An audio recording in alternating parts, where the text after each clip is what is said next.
Hello everyone, welcome to my YouTube channel. आज हम constitution of India का unit 1 start कर रहे हैं और ये यूनिट 1 का पार्ट 1 है। इसमें हम बेसिक को सिंपल और इजी लैंग्वेज में समझेंगे। सो बिना टाइम वेस्ट किए स्टार्ट करते हैं। तो पहला क्वेश्चन होता है, व्हाट इज़ कॉन्स्टिट्यूशन? कॉन्स्टिट्यूशन क्या है? तो a constitution is basically a set of rules and principles that tells how a country should be governed, how powers will be divided and controlled, what right the people of the country will have.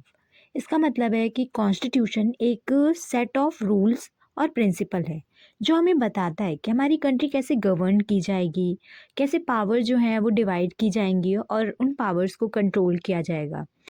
जो people है हमारी country में उनके पास क्या क्या rights होंगी। फिर अ constitution is a set of important legal and political rules. Constitution एक सेट है इम्पॉर्टेंट लीगल और पॉलिटिकल रूल्स का जो कि अप्लाई होता है सभी पे हमारी कंट्री में। Apply to everyone in the country, even the people who makes law, उन पर भी जिन्होंने लॉज को बनाया। Explain how government offices work, what political principle they follow and what right the citizens have. Explain करता है कि कैसे गवर्नमेंट ऑफिसेज वर्क करेंगे, क्या पॉलिटिकल प्रिंसिपल वो फॉलो करते हैं और हमारे जो सिटीजन्स हैं उनके पास क्या क्या राइट्स होंगी। Are accepted and respected by most people of the country. और कॉन्स्टिट्यूशन को एक्सेप्ट और रिस्पेक्ट किया जाता है by most people of the country. Now अब आता है फंक्शंस ऑफ कॉन्स्टिट्यूशन। हमने पढ़ लिया कॉन्स्टिट्यूशन क्या होता है, अब उसके फंक्शंस क्या हैं। A constitution is the system law of country. Constitution क्या है? ये सिस्टम लॉ है हमारी कंट्री का। It perform several important function to run the nation smoothly. ये परफॉर्म करता है बहुत सारे इंपॉर्टेंट फंक्शंस को ताकि हमारा जो नेशन है उसको स्मूथली रन किया जा सके। तो इसका पहला फंक्शन है distributes power among different branches. Powers को डिस्ट्रीब्यूट करता है अलग अलग ब्रांचेस पे। सेकेंड फंक्शन है protects fundamental rights and freedom. जो हमारी फंडामेंटल राइट्स हैं एंड फ्रीडम है उनको प्रोटेक्ट करता है। थर्ड फंक्शन है maintains the rule of law and equality. Law and equality के रूल्स को मेंटेन करता है। And fourth function is prevents the misuse of government authority. Government authority के पावर को मिसयूज़ करने को भी प्रिवेंट करता है। मीन्स जो गवर्नमेंट है वो अपनी पावर का मिसयूज़ नहीं कर सकती। सिक्स्थ फंक्शन है गाइड्स द लेजिस्लेटिव प्रोसेस। और जो लेजिस्लेटिव प्रोसेस है उसको गाइड करती है। सिक्स्थ फंक्शन है promotes national unity and identity. और जो नेशनल यूनिटी है एंड आइडेंटिटी है उसको प्रमोट करती है। सेवेंथ फंक्शन है ensures stability while permitting amendments. Ensure करती है स्टेबिलिटी को जब वो किसी भी कॉन्स्टिट्यूशन के लॉ को अमेंड कर रही होती है, मतलब उसमें चेंजेस ला रही होती है तब। अब आता है कॉन्स्टिट्यूशनलिज्म। कॉन्स्टिट्यूशनलिज्म क्या होता है? Constitutionalism means that the government works under the constitution not above it. इसका मतलब है कि जो गवर्नमेंट है वो कॉन्स्टिट्यूशन के अंडर वर्क करेगी, गवर्नमेंट भी कॉन्स्टिट्यूशन के ऊपर नहीं है। It ensures that all powers of the government are limited and controlled by law. ये इंश्योर करता है कि गवर्नमेंट के पास जितनी भी पावर्स हैं वो लिमिटेड हैं और लॉ के द्वारा कंट्रोल की गई हैं। In a constitutional system government can not misuse power. Constitutional system में जो गवर्नमेंट है वो अपनी पावर का मिसयूज नहीं कर सकती। Rights of citizens are protected. जो हमारी कंट्री के सिटीजन्स हैं उनकी राइट्स प्रोटेक्टेड हैं। Rule of law is followed. और जो लॉ के रूल्स हैं उन्हें फॉलो किया जाता है। So constitutionalism helps in maintaining a balance between authority and freedom. तो जो कॉन्स्टिट्यूशनलिज्म है वो हेल्प करता है मेंटेन करने में बैलेंस को अथॉरिटी और फ्रीडम के बीच में। ये है कॉन्स्टिट्यूशनलिज्म।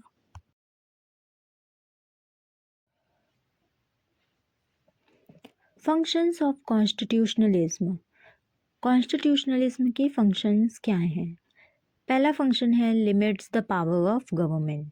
जो गवर्नमेंट है उनकी पावर पे लिमिट करता है, मतलब वो अपनी पावर का मिसयूज़ नहीं कर सकते। सेकेंड फंक्शन है protects fundamental rights. Fundamental rights को प्रोटेक्ट करता है।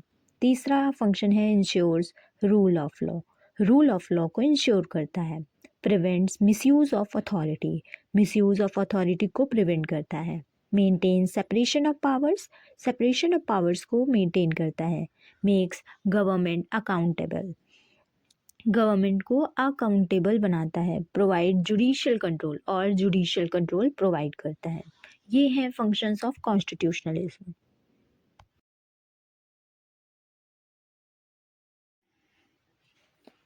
Historical background of the constituent assembly of India, जो कॉन्स्टिट्यूएंट असेंबली है हमारे इंडिया की, उसका हिस्टोरिकल बैकग्राउंड क्या है। The constituent assembly was sovereign body form to write India's constitution, जो कॉन्स्टिट्यूएंट असेंबली है वो एक सवर्न बॉडी है। इसे बनाया गया था इंडिया के कॉन्स्टिट्यूशन को लिखने के लिए। सो यहाँ पे मैंने बहुत शॉर्ट में करके आपको एक्सप्लेन किया है।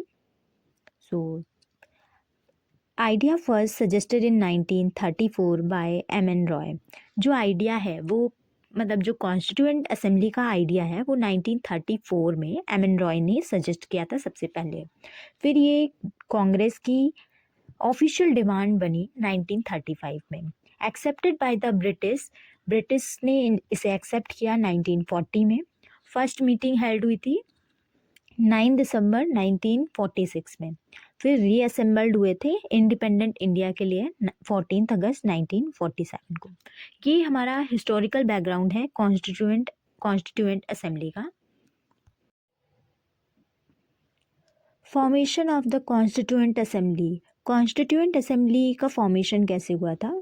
Formed in 1946 on recommendation of the cabinet mission plan, जो कॉन्स्टिट्यूएंट असेंबली है वो फॉर्म्ड हुई थी 1946 में, और जो मतलब on the recommendation of cabinet mission plan, जो कैबिनेट मिशन प्लान था उसके रिकमेंडेशन पे ही ये फॉर्म हुई थी।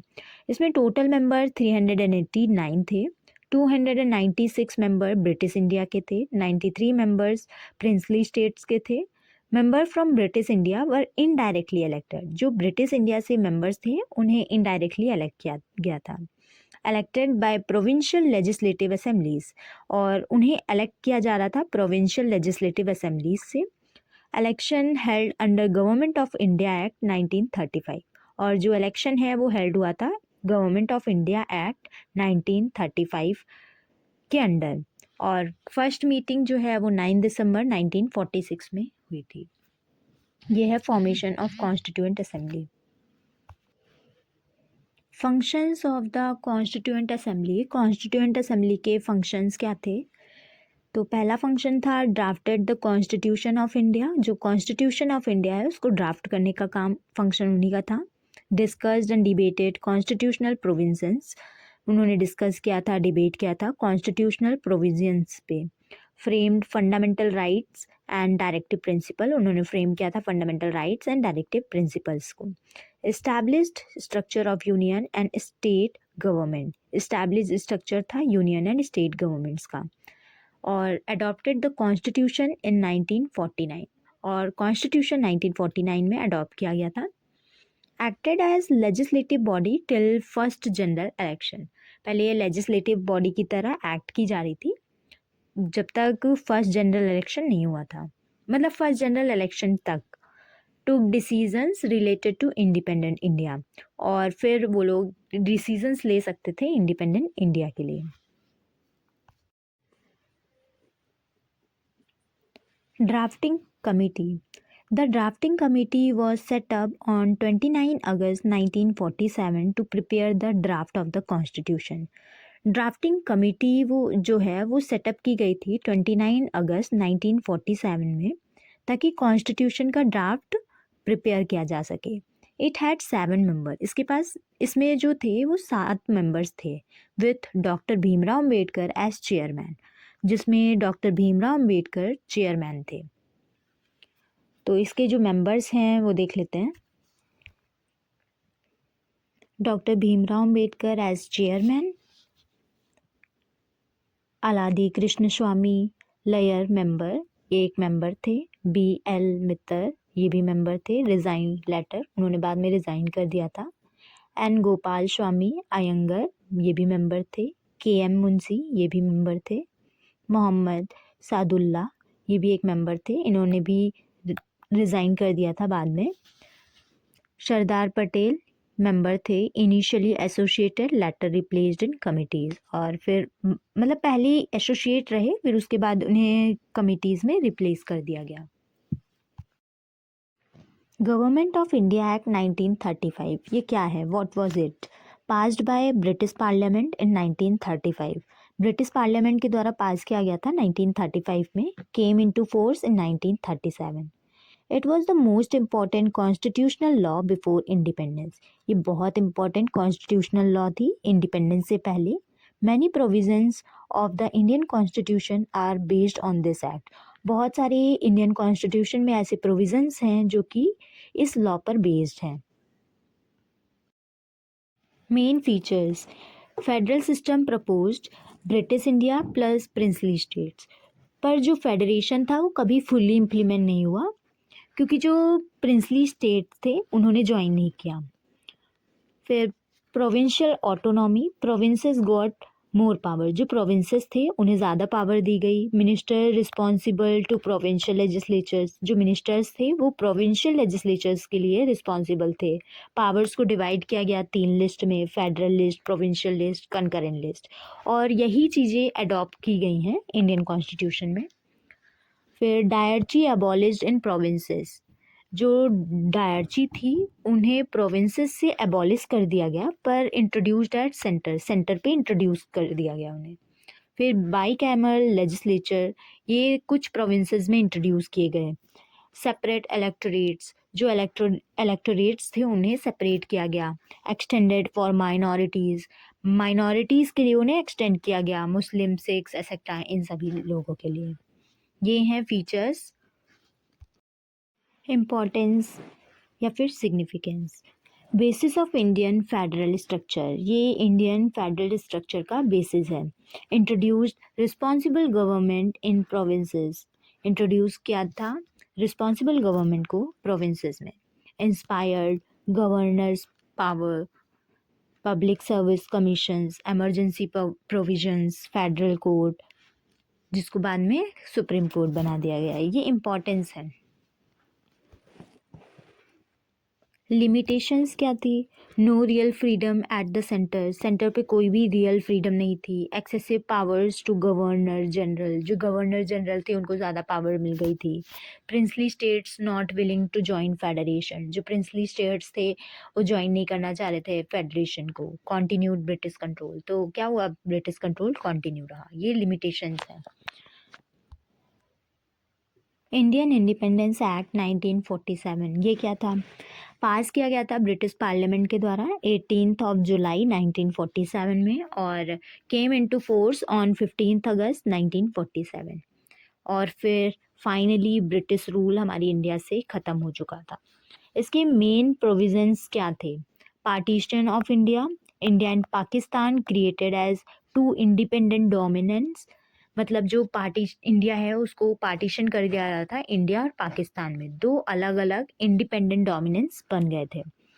एंड ऑफ ब्रिटिश सवर्निटी, मतलब जो ब्रिटिश रूल्स चल रहे थे वो सभी खत्म हो गए थे। Governor general to act as constitutional head, और जो गवर्नर जनरल था वो as a constitutional head act कर रहे थे। Constituent assembly is given full power, जो कॉन्स्टिट्यूएंट असेंबली थी उन्हें पूरी पावर दी गई।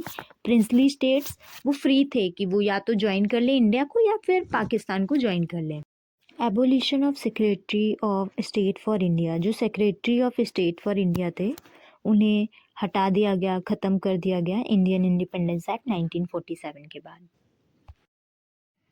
इम्पोर्टेंस क्या थी? Gave complete freedom to India, India को कंप्लीट फ्रीडम दी। Made way for Indian constitution, Indian constitution के लिए एक रास्ता बनाया। कॉन्स्टिट्यूएंट असेंबली बिकम सवर्न, और जो कॉन्स्टिट्यूएंट असेंबली थी वो सवर्न हो गई। ये इंपॉर्टेंस है। लिमिटेशंस क्या क्या रही? लेड टू पार्टीशन वायलेंस, जो पार्टीशन हो रहा था उसके लिए वायलेंस हुआ। और problems of refuses and boundaries, जो प्रॉब्लम्स हुई बाउंड्रीज एंड, ये है इंडियन इंडिपेंडेंस एक्ट 1947।